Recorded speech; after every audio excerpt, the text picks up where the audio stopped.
तो हाय पिला माने आज आम पढ़ा भग्नांश को किपरि समाहार करिबा। बहुत गुड़िए भग्नांश देथिबो, सब भग्नांश रो हर को केमिति समान करिबा आमे ए वीडियो रे शिखिबा।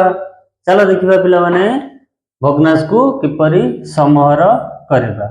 आमे एग्जांपल नै जिबा, एग्जांपल माध्यम रे बुझिबा। 3 विभक्त 5, 4 विभक्त 10, 8 विभक्त 20, 6 विभक्त 80। तो देखो पिला माने आमे चारोटी भग्नांश नैचे, ये चारोटी भग्नांश रो पिला माने देखो हर समान नै। आमे ये चारोटी भग्नांश रो हर को समान करिबा। जदि ये चारोटी भग्नांश रो हर समान हे गला ताहले ताकू हमें कहिबा समाहार विशिष्ट भग्नांश। ताहले पिला माने भग्नांश रो हर को किपरि समान करा जाए ना, सब भग्नांश रो हर मानकर लसा को निया जाए। तो पिला माने लसा को केमति निया जाए आपण माने शिखिथिबे। चलो देखिबा 5, 10, 20, 80 आमे कोन करले ना सब भग्नांश रो हर मान को नेले। तापर कोन करिबा ना अंकर लसा को नबो, ये हर मानकर लसा को नबो। ताहले 5, 10, 20, 80 पिला माने केउ संख्या नबो, ये चारोटी संख्या केउ संख्या द्वारा विभाज्य ना 5 द्वारा। तो 5 काटिले 5 के 5, 5 दुने 10, 5 20, 5 के 5 बल्ला 3 30, 530। तापर पिला माने 2 रे जीवो, 2 के 2 दुने 4 2 16। पुणी पिला माने 2 रे तापर कोन करिवो ना ये समस्तंकर गुणफल, ये समस्त गुणी दबो, जहा आसीबो से हबो लसागु। तो पिला माने केते आसिला ना 5 ऋण 2 ऋण 2 ऋण 4।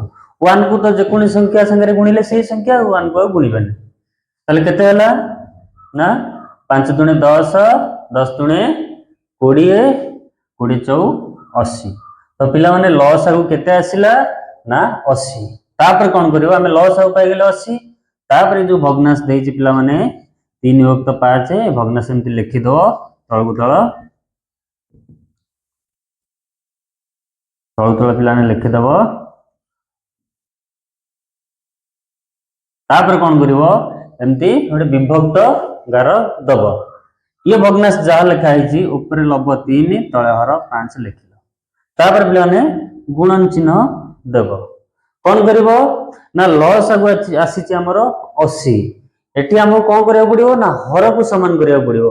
एटी हर 5 अछि, ताहले 5 रे आ केते गुणिले हमर 80 हबो। ताहले 5 रे केते गुणिले 80 हबो, तार अर्थ 80 रे हमें 5 हरि दबा। तो 5 के 5 8 रो 5 वाला 3 बोलेला 0 530। ता माने 16 गुणिले 5 रे हमर 80 हबो। तो एठी 16 गुणन करियो। देखो पिला माने हर रे 16 गुणुच माने 90 रे भी 16 गुणिबो। काहे कि ना जे 16 16 कटि गले पूर्वरु भग्नांश जहा थिला हमर से ही रहिबो। एठी जदि मु 16 गुणी भी ये 16 16 पिला माने कैंसल हे जे 16 16 कटि गले हमर पूर्व भग्नांश जहा थिला से ही रहउची। हमें एथि पई हर रे जहा हरिले 90 रे से सॉरी हर रे हमें जहा गुणिले 90 रे हमें से संख्या को गुणिबा। तो काहे कि ना हम हर को समान करिवार अछि। तो पिला माने देखो केते हला 16 3 48 16 5 80। सेही परी ये बाकी भग्नांश मानकर हर 80 आसिया दरकार।